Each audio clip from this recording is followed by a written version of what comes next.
Esta hora saludamos a Luis Verdesoto, vocal del Consejo Nacional Electoral en los estudios de los desayunos 24 horas en Quito, a quien le damos la bienvenida. Doctor, gracias por acompañarnos. Gracias a ustedes, buen día. Bueno, quisiera empezar este diálogo analizando a lo que concierne al Consejo Nacional Electoral en cuanto a la responsabilidad o no de haber aceptado la participación de José Carlos Tuárez al Consejo de Participación Ciudadana, algo que se discute y se analiza el día de hoy. El Consejo Transitorio, quienes conformaban ese consejo, han dicho que ellos actuaron en base a lo que se dio a conocer y se informó tras esa resolución o informe de la Comisión Verificadora en su momento y todo lo que vino pues de manera posterior. El día viernes, Diana Tamain y José Cabrera, que forman parte del actual consejo y que fueron parte de ese consejo transitorio, acudieron a la Contraloría a pedir al Contralor Celi que se haga un examen sobre lo que ellos mismos actuaron. ¿Es una forma esta de decir no tenemos responsabilidad y por eso queremos que se transparente todo? ¿Cómo lo evaluó usted, doctor Verdesoto? Mira, yo creo que el proceso es el siguiente. El Consejo Electoral Transitorio convocó a un grupo a que hiciera un análisis de las candidaturas y a un grupo de verificación de ese análisis. De ese grupo de verificación salió una recomendación de un grupo de personas que podían ser candidatos, entre los cuales no se encontraba el candidato Tuárez. Posteriormente, el Consejo Electoral Transitorio incorporó y dio como válida la candidatura del señor Tuárez una vez que él hizo una expresión de que no fue afiliado al Partido Socialista, que era la razón por la cual se le había invalidado, y luego dijo que se le había engañado, primero se desafilió y luego que se le había engañado respecto al Partido Socialista. En este momento, el Consejo Electoral Transitorio desoye la expresión del Consejo de Verificación, este grupo de verificación, e incorpora a Tuárez como candidato. Y en ese momento Tuárez se convierte en un candidato en igualdad de condiciones que el resto. Es evidente que la misma actuación prosigue desde la vicepresidenta del Consejo Electoral Transitorio, Diana Tamarin, hacia la presidencia del Consejo Electoral Definitivo con el mismo criterio y se procede.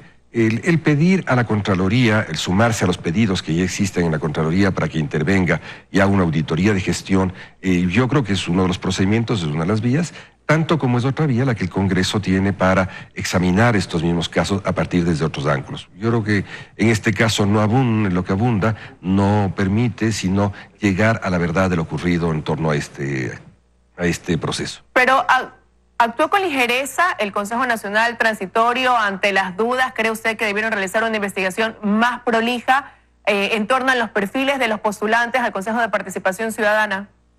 De hecho, el paso entre la decisión del grupo de verificación de no incluir a Tuárez y continuación incluirlo, evidentemente le despertaba determinada suspicacia que debía haber operado de modo más profundo.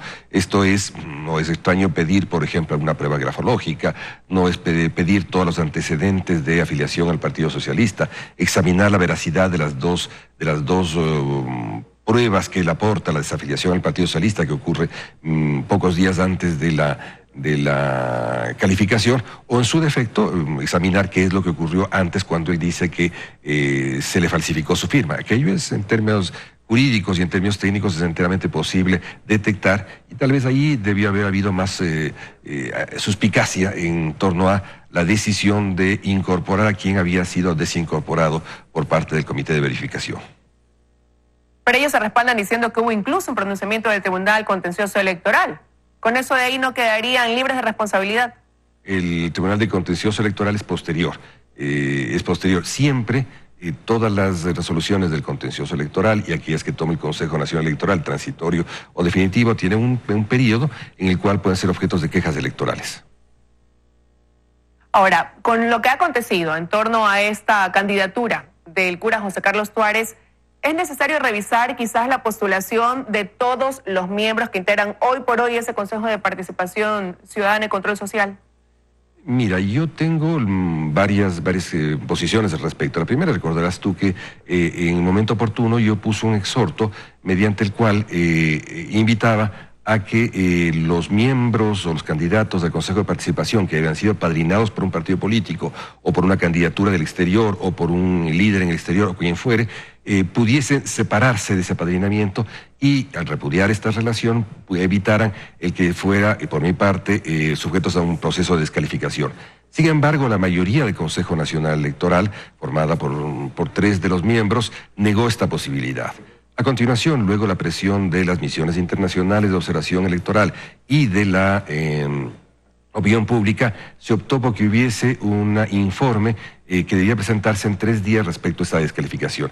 Y debía ser en 3 días porque las misiones internacionales de observación plantearon, con justa razón, de argumento que yo asumo, de que si no se procedía a una descalificación de ellos o la ratificación, mientras eran candidatos, no debía hacerse mientras sean autoridades electas luego del proceso electoral. Efectivamente, ese informe permaneció, no sé si oculto, permaneció fuera de circulación, no lo conocimos sino hasta 52 días después, cuando ya se había desafiado a la misma cooperación internacional al no presentar este informe y al comenzar intentos de descalificación posterior.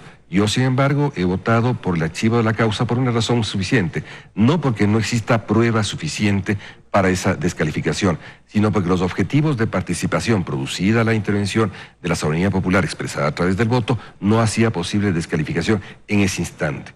Esta fue la razón por la cual se produjo esta y otras razones adicionalmente, por las cuales yo voté también por el archivo de la causa. Esto no implica, y lo voté de modo razonado, de modo escrito, siendo esta la misma razón que este rato yo creo que puede ser adoptada también por el sistema político, en el sentido de que existen elementos superiores al mismo acto de participación, cuál es la preservación de la integridad del Estado, fundamentalmente de los temas de separación de Iglesia y Estado, y fundamentalmente la no intervención que debe ocurrir de la religión en la política. Pero cabría o no entrar a la revisión, los perfiles de todos los que integran hoy y la revisión de esa documentación que presentaron, porque lo que también se ha visto es que ha habido falsificación, por llamarlo de alguna manera, de esa hoja de vida, de cargos, en el caso del cura José Carlos Tuárez. Ha habido falsedades dentro de lo que él presentó y así pues ahora cómo creer en todo lo que se ha puesto sobre la mesa al momento de respaldar una candidatura. Cuando es tan fácil decir, he hecho esto, he pertenecido a un lugar y después sale a la luz que no es así. Mira, el tema es la perspicacia con que pone cada uno de los consejeros en los temas de calificación de candidaturas. Siguiendo el principio de celeridad que existe en la utilización del derecho electoral para poder cumplir los cronogramas electorales, tú deberías recibir solamente las certificaciones y la diversa documentación que se te presenta, y esta es la única que se analiza. Sin embargo, ante evidencias claras de que podrían haber problemas, tú tienes la necesidad de ir hacia el derecho administrativo. En el caso que hicimos con el ingeniero Pita, por ejemplo, en el caso de la candidatura del señor Galo Lara, pese a que había una clara certificación que le permitía ser candidato, fue evidente que recurrimos a otros elementos, buscamos otros elementos y desde la búsqueda de esos otros elementos pudimos expresar de que no podía ser candidato. ¿Cuáles de los otros elementos? Era no una certificación que le habilitaba la candidatura, sino la evidencia de que estaba cumpliendo una fase de su condena penal. En este sentido es lo que se debe hacer cuando existen casos evidentes. Cuando tienes 20.000 candidaturas, estas deben ser evidentemente ayudadas en su control por parte de las delegaciones provinciales, pero adicionalmente tenemos nosotros que en casos determinados adoptar iniciativas, y esto ya depende de esta acuciosidad con que pueda relacionarse y hacerse el análisis. Y ya para cerrar ese tema y pasar al de las reformas electorales, quisiera preguntarle, bueno, usted decía, hay algunos procesos o pedidos en la Contraloría para poder examinar, hacer un examen especial al proceso de verificación y calificación de participantes, de las habilidades e inhabilidades. ¿Hacia dónde debe mirar ese proceso? ¿Qué tan atrás debe apuntar esa mirada, enfocarse netamente en la comisión verificadora? ¿Hasta dónde se debe ampliar? ¿Cuál es su opinión al respecto? Yo creo que hay un momento que es importante, que tal vez lo estamos dejando de lado, que es no solamente el proceso de presentación de las candidaturas y el proceso de calificación de esas candidaturas, que como te había expresado, hubo un informe que negó la presencia de Tuárez dentro de los candidatos habilitados, sino en el mismo proceso electoral. el mismo proceso electoral también tiene que ser trabajado, y en ese sentido yo creo que es importante mirar la actuación que ha habido sobre este y sobre todos los candidatos respecto a la calificación de sus candidaturas y a su procedimiento en candidaturas. Yo te reitero que es importante que la Contraloría mire qué ocurrió sobre, yo diría, la inacción que tuvo en general en los procesos de fiscalización el Consejo Nacional Electoral en la última campaña, y siendo que el tema de los candidatos al Consejo de Participación es ámbito de acción del Consejo Nacional, porque es una candidatura nacional, debe poner especial énfasis allí la Contraloría. Yo entiendo que la Contraloría tendrá las disponibilidades técnicas y de conocimiento para trabajar las campañas electorales como tales. Es una auditoría de gestión la que tiene que hacer, además obviamente de cumplimiento de cada uno de las obligaciones que tenemos en el Consejo Nacional Electoral, que por cierto son obligaciones no colectivas ni gremiales, se trata de obligaciones individuales, porque cada uno de nosotros fue elegido individualmente, y sobre todo cada uno de nosotros vota, mociona, se diferencia en cada una de las acciones del Consejo. Consiguientemente, este examen tendrá que hacerse individualmente como corresponde, como de hecho ya lo está haciendo el Congreso. Ahora, lo cierto es que este tipo de cosas que hoy estamos viviendo acá en el país podrían evitarse si es que uno eligiera mejor, o también si es que ya se hubiera dado paso a ciertas reformas electorales. Y en torno a eso usted tenía una propuesta que ha tenido que reducirse debido a que el tema pues ya está en análisis en la Asamblea desde hace tiempo atrás. ¿A qué le ha dado prioridad en su propuesta una vez que, como digo, pues ha tenido que ser reducida o condensada? Las prioridades son acordadas para que puedan ser viables en los siguientes 4 meses, teniendo en cuenta que en medio hay un mes de vacancia legislativa. Las prioridades son primero y fundamentalmente la restitución del sistema proporcional en Ecuador a través de la restitución de las circunscripciones provinciales en Pichincha, Manabí y Guayas, y en las ciudades de Quito y Guayaquil, las otras que puedan tener divisiones por circunscripciones. La segunda, la restitución de un sistema de votación por listas, eliminando la posibilidad entre listas, y dentro de la votación por listas que haya la posibilidad de un voto preferencial. Y tercero, el cambio de fórmula, expandiendo la fórmula actualmente en curso en diputaciones nacionales a todas aquellas circunscripciones que tienen más de 6 personas que se elijan, 6 autoridades que se elijan. Es el caso del método Webster, y el método Jare para aquellas que son menores a 6 autoridades. En el caso del financiamiento electoral, que es la segunda prioridad, el segundo momento de la primera prioridad, tenemos que tener relación primero a control del gasto preelectoral, fundamentalmente de aquel que tiene origen en el gobierno central y en el gobierno local. Segundo, ese control se realiza a través de una metodología precisa. Segundo, el tema de los donantes en el origen de los fondos privados, no solamente de ser públicos, sino publicados. Estos gastos tienen que hacerse directamente a través de bancos, es decir, va a ser un gasto bancarizado, que debe bajar el nivel o al mínimo de pago en especies, que este gasto debe ser registrado hasta 3 días después de realizado, y este tiene que realizarse dentro de un software en el cual se prohíben determinados gastos, porque es imprescindible que el país conozca que es necesario bajar el costo de campaña, bajar el costo de la política y a través del costo de la campaña. Esto en términos... Pero realmente, ¿cómo establecer ese control, doctor? Porque bueno, más allá de que se baje el gasto, se inseren esos gastos, el hecho está en que hoy, a través del denominado caso Arroz Verde, se ha podido ver que hay aportantes, que son personas naturales, que han contribuido o han dado su aporte, su donación, que ni siquiera tenían una declaración en el impuesto a la renta. Entonces, ¿cómo hacer para que haya un control efectivo donde se pueda cotejar esta información y no pase pues lo que hoy está viviendo el país, lo que ha quedado develado al país? Lo que tienes que hacer ahora, y está puesto allí, es una metodología de cruces. De hecho, lo que está ocurriendo ahora, lo que está haciendo el Consejo Nacional Electoral, a partir de una moción que yo hice con una metodología de examen del Arroz Verde, esta metodología la trabajamos con el ingeniero Pita.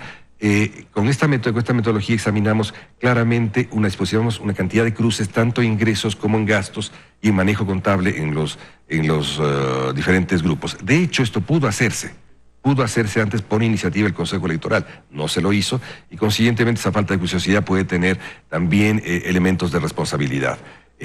Ciertamente el elemento más importante de la propuesta de reformas que tiene que ver con el control, tiene que ver con una idea que hemos planteado, que es la de un fedatario electoral, un agente de la buena fe pública que controla in situ el gasto electoral.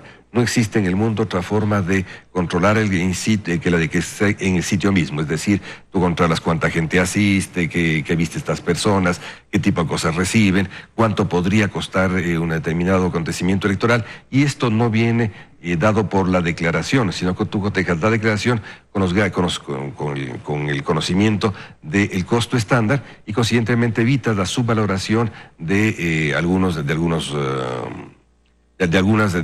aportes que se hacen en las campañas. En principio... dime, sí. ¿Cuál va a ser la forma en que se pueda articular lo que usted propone hoy dentro de lo que ya se ha ido trabajando en el interior de la Asamblea? Mira, la propuesta es que hemos llegado a un consenso con la Comisión Legislativa de Justicia, que nos ha invitado a conversar. Me ha invitado a conversar y a presentar mis reformas, o las reformas que ya no son mías, son del país. Las he entregado ya al Consejo, al Congreso y al país a través de diversas intervenciones. Es el siguiente: se ha hecho una selección mínima, que es la que te estoy comentando, más un par de cosas más. Estas serán incorporadas a través del segundo debate que tiene este rato la reforma en curso, a través adicionalmente que cada una las pone, la persona ponente asume algunos de los criterios. Algunos legisladores plantean esto como debate dentro de segunda y lo remiten a que vuelva a la comisión, y esto nos permitirá tener listo antes del 20 de noviembre, fecha límite que la presidenta de la Comisión de Justicia ha planteado como el último momento, con razón, porque ha hecho un cronograma preciso, para entregar estas reformas al país y consiguientemente empezar el proceso legislativo con el colegislador, que es el Ejecutivo. Perfecto. Y doctor Bresoto, ya para concluir y rápidamente, porque se nos acaba el tiempo, quería pedirle su opinión sobre algo que publicó el ingeniero Enrique Pita en su cuenta en Twitter y que tiene que ver con la presentación de un documento, dice él, que refleja pues la contratación por parte de Diana Tamaint de una joven para el cargo de coordinadora estratégica del CNE, y dice que ella fue responsable del manejo económico de Alianza País.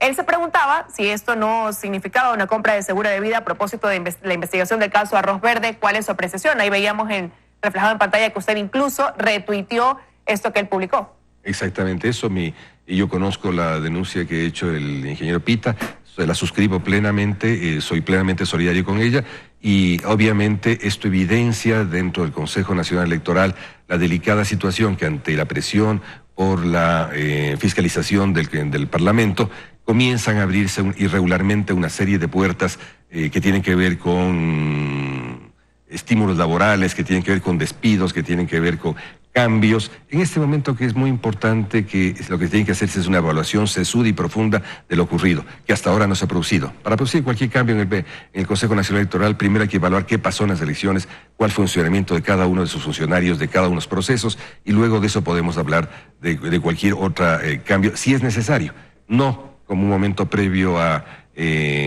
buscar la forma de otorgar prebendas a partidos o a personas. Quiero agradecerle su presencia esta mañana, doctor, aquí en los desayunos de 24 horas. A ti, y gracias. Que tenga un